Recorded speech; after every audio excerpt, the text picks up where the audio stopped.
Welcome to the Windows Club. If you wish to make Google your homepage in Google Chrome, then either read through this article on the website or simply watch this video. I will guide you through the procedure. This is Google Chrome. Click on these three dots at the top right corner. Select Settings. Go to the Appearance tab on the list on the left hand side.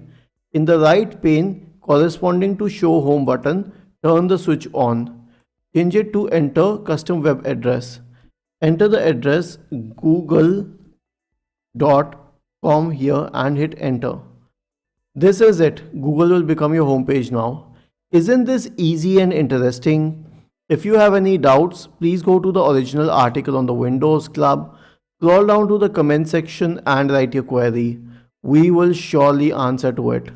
Do not forget to subscribe to the channel. Thank you for watching this video and have a nice day.